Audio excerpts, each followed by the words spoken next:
Welcome to the Truth Over Comfort show. Today's returning guest is Daniel Davis. He was deployed in the Gulf War, the Iraq War, and also two campaigns in Afghanistan, and the latter one being a lieutenant colonel. So it's great to have him here today to speak about the current Israeli-Palestinian conflict from a military perspective, considering he has that background.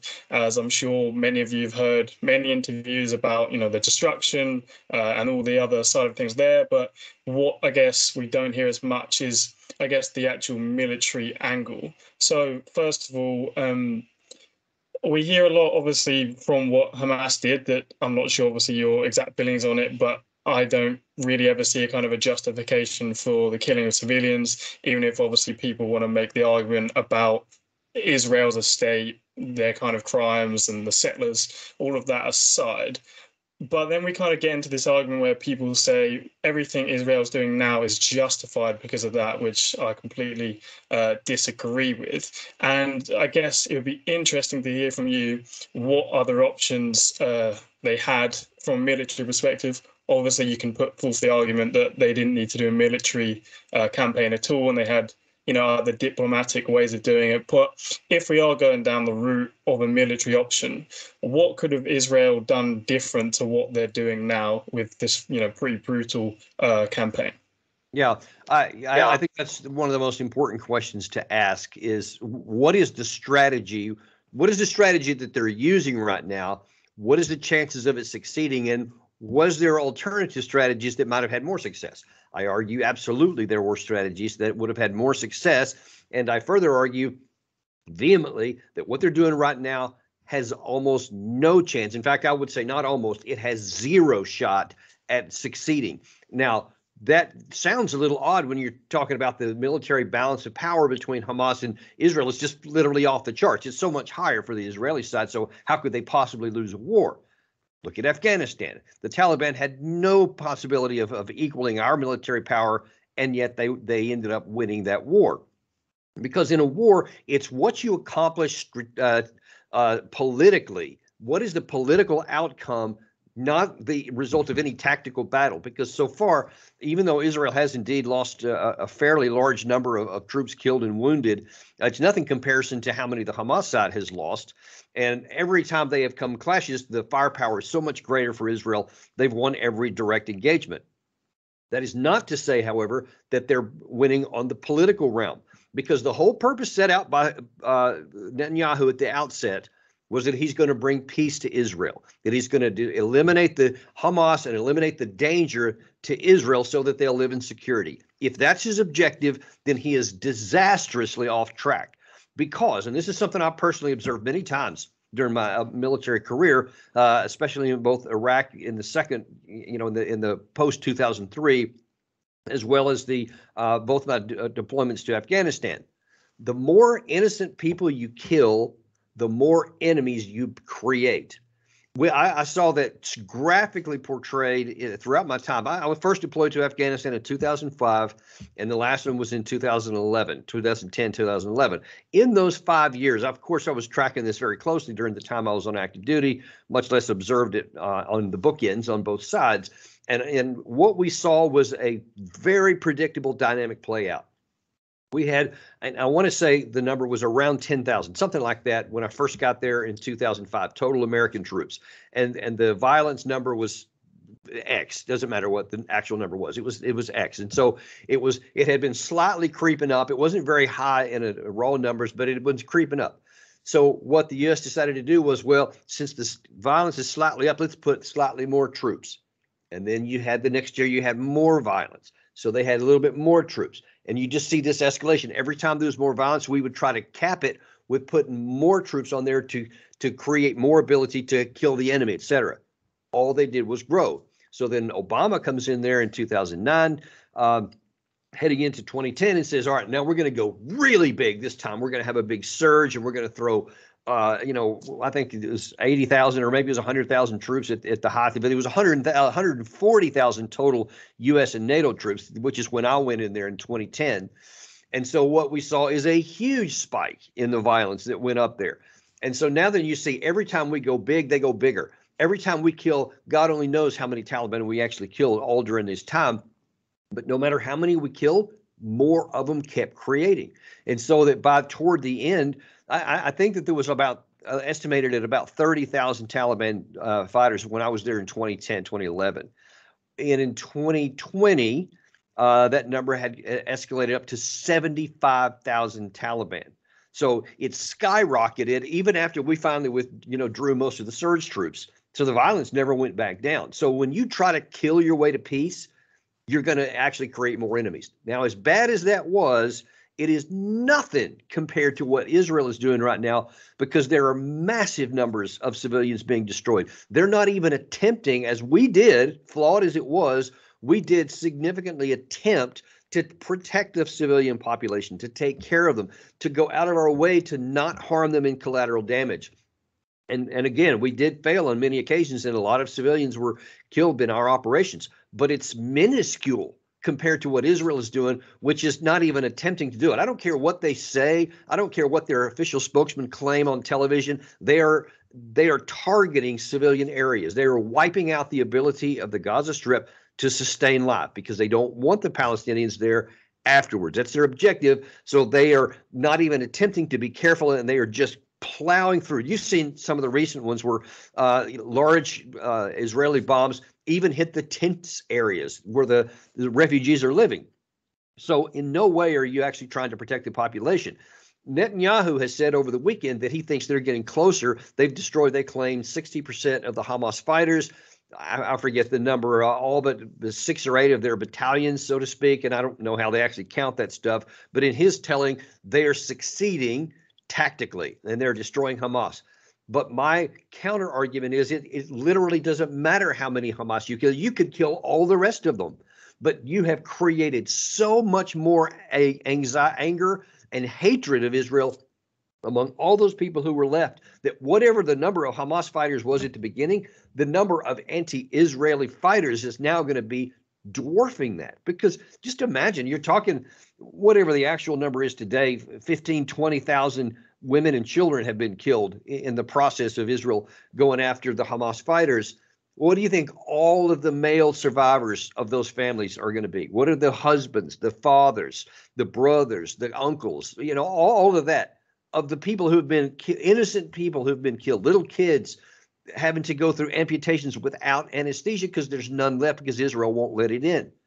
All of those things just build incredible hatred for Israel, not just within the Gaza Strip or the West Bank, but even in the areas around there. And a lot of these, what we always call the Iran-backed militias, but they're basically freelancers that have formed their own groups, and they get funding from Iran or whoever they can get it from. But the bottom line is that they are very much against Israel. So I know that was kind of a long answer, but what Israel has been doing has been disastrous. And no matter what Netanyahu wants to accomplish, he's producing the exact opposite, which is instability and insecurity for his population.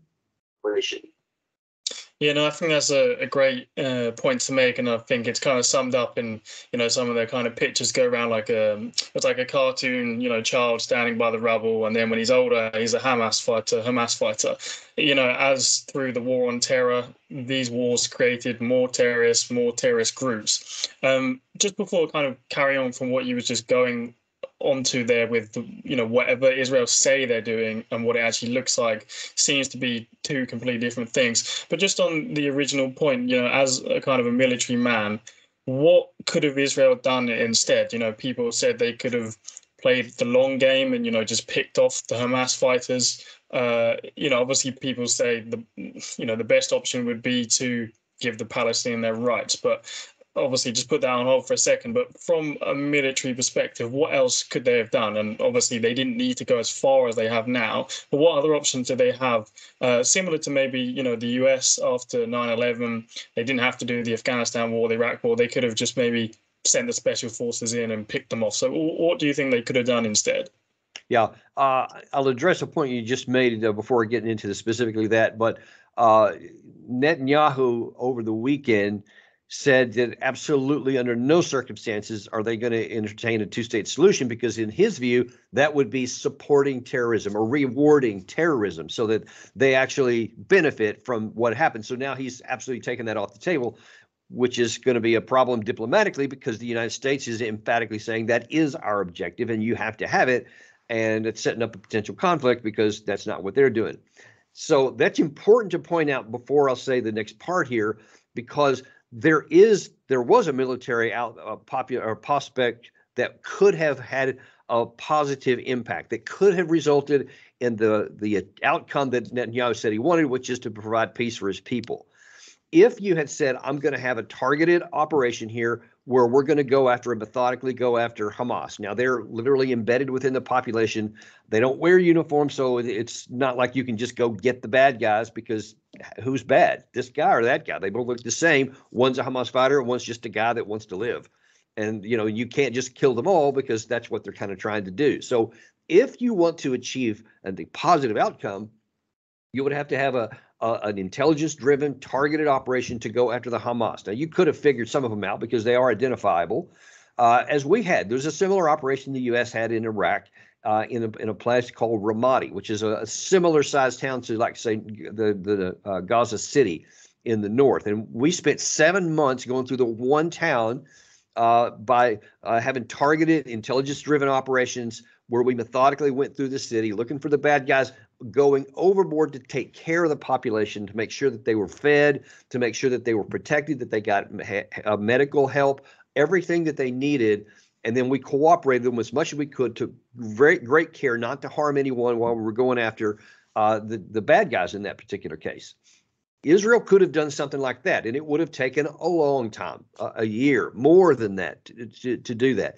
It would have also had to concurrently say, at the end of this, once we have destroyed all of the people who were responsible for the terrorist attack on October the 7th, and I agree with you, Israel is 100% within their rights to go and respond to those people who murdered their civilians, because there is no justification that in any international law or anything else, anytime you're attacked, you have the inherent right of self-defense, and Israel had the inherent right of self-defense against the people who perpetrated the crime, not against the Palestinian people. They don't have that right.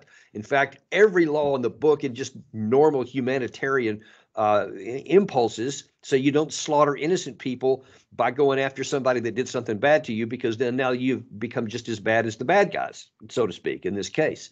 If Israel had done that and said, all right, at the end, you're going to have, even if they just said, we're going to give you more autonomy and a measure more freedom, and we're going to remove some of the troops that we had and remove some of the blockades that we had, as long as you help us. I mean, you give them motivation, the population. You give them motivation to help you, to identify Hamas, who they didn't like, because many of them rightfully identified Hamas as the cause of all of their troubles, because they wouldn't recognize Israel. They wouldn't work with them. And then they did this horrible attack, which brought all this blowback on top of them. So there's a lot of animosity against Hamas. You could have tracked on that. You could have said, we're going to play into that. We're going to give you more reason to hate Hamas, and we're going to give you reason to work with us, because you're going to benefit in the end. If they had done something like that, the casualty count would be minuscule compared to what it is. And there would have been a shot, and only a shot, because it's no guarantee at all because of all the history that preceded 10/7. But they would have had a shot at actually making something that would work, that would lower the violence for everybody, that would bring some semblance, if at least stability, if not peace. That may be even too much of a hope for. But you could have greatly reduced the threat to the Israeli population and their civilian, their infrastructure, and the risk of more violence in the future. That was possible, but instead, Netanyahu went with his hatred of the Palestinians and his hatred of Hamas, and he just threw any kind of rational policies out the window. And now then the Palestinian people are paying for it. The Israeli population is going to pay for it, and even Americans are paying for it because of all of the chaos in the Red Sea and in Iraq and Syria against our troops. And now then, with continued issues at the International Court of Justice at The Hague and several other things, the ripple effects going out of this are going to continue to be bad for Israel.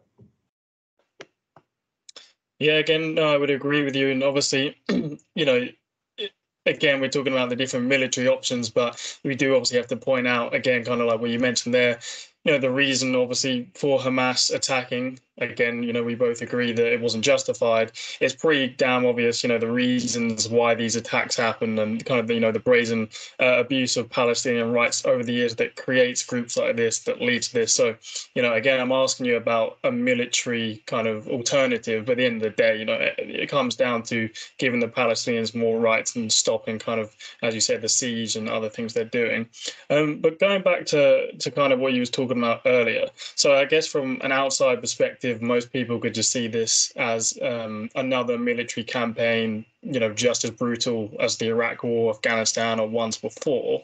As a military person, again, you've spoken about with the wars you've been in, how much worse is kind of what Israel's doing and how many we can see how many civilians they're killing and how many buildings they're being destroyed. But as someone who's obviously been involved in these wars, how kind of taken back are you by the sheer kind of how big kind of these attacks are, how much land and buildings they're destroying? Have you been kind of shocked? I have been. I'll totally agree to that. I have been absolutely shocked at how this is going. And I mean, I fought in Desert Storm where there was a large scale, 500,000 armies size on our side and rolled through all the stuff. And I saw firsthand the large scale destruction that happened. But that was between two armies, and the civilian population suffered. And I remember one of the most horrible sights I saw was in I think it was southern Iraq in this point by the time, I believe it was in March of 1991. So it was after the ceasefire had taken place, and we'd gone back up into Al Jabal. No, it wasn't Al Jabal. I can't remember the name but it was there was an air base, an old Iraqi air base that we occupied while they were trying to get a diplomatic deal with Saddam to actually sign the final deal. And a lot of his troops had. So the last thing I kind of heard was you was at the Iraqi base and they was trying to get the diplomatic solution. Right.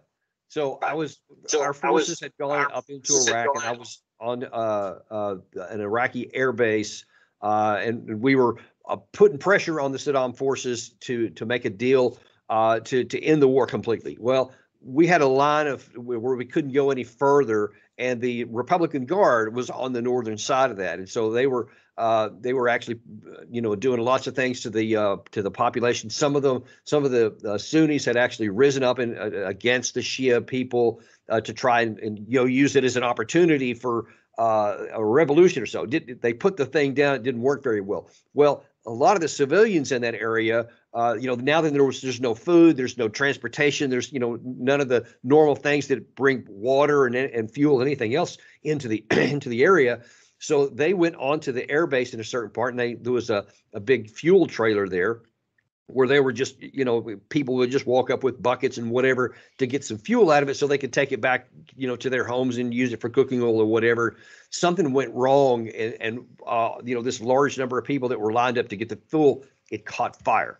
And so there was just horrific scene. I don't need to describe to what had happened, but it just broke our hearts to see that so many people were just doing what they could to survive. But because of the war, that ended up costing them, their lives in that particular case. And I saw lots of children that no longer had families, just kind of roaming the streets. And, we did what we could to help them before we withdrew there. But that's relatively small numbers. What's shocking to me is that the total number of civilians killed in 5 months of war in Israel is exceeding more than in all of the war between Russia and Ukraine, where you have two complete armies that are clashing inside of a country, and large numbers of people are dying. And yet still in that massive deal where you have like 600,000 Russians and 750 to a million Ukrainian forces all fighting in civilian areas, and still less people have been killed there. So if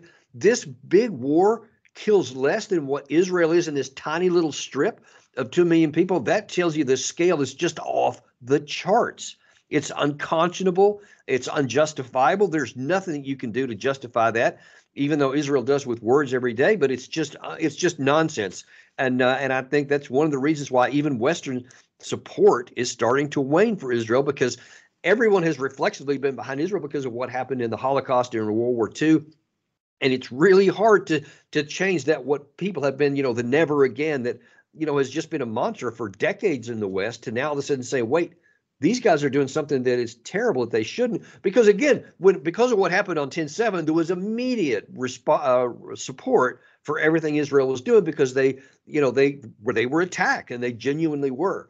But now then the response has been so over the top that people are starting to go, okay, hang on, that's not right. Now we'll see how far this ends up going. But as I said, no matter how far it does or doesn't go, Netanyahu is setting himself up for failure and his people up for failure. And I just don't know how much farther this is going to be able to go, even in the Western world. Yeah, again, you kind of mentioned it earlier. So if you look at this military campaign as a military campaign, take away all the rhetoric of their spokesmen on TV saying we're not trying to hit civilians, we're trying to do this, we're trying to take out Hamas. If you just look at it as a military campaign, what do you actually see their objective as? Do you actually believe what I see is the objective, if I didn't see any statements at all from any Israeli source, is they're trying to destroy the ability of the Palestinian people to live in the Gaza Strip. And then they're putting pressure on Egypt and Jordan to open the gates and take the people in there. It looks to me like, and of course, this is openly cited as an objective by some of the members of the Netanyahu government, Smotrich and Ben-Gvir and a number of other people, where that's what they want. They want the voluntary relocation of all of the Palestinian people out of there. And it looks to me like, just looking at what they're doing, is that they're destroying the ability to have any function at all. And I mean, no schools, no shops, no universities, no water treatment facilities. Everything you would need to sustain life is being wiped out. Entire apartment complexes, rows and rows of buildings where people live, are just being wiped out, so that there's nowhere for people to live long term, so that they have motivation to go elsewhere to try to survive. That's what it looks to me like.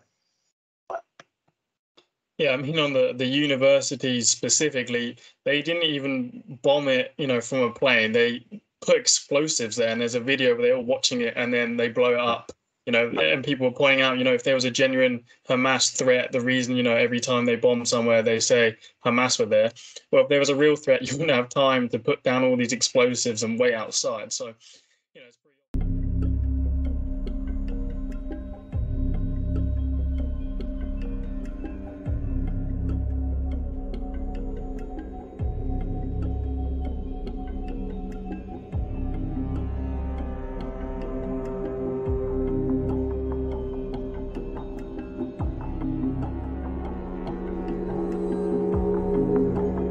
You have nothing to say about this? I mean, to do that kind of an explosion, you need to be in there.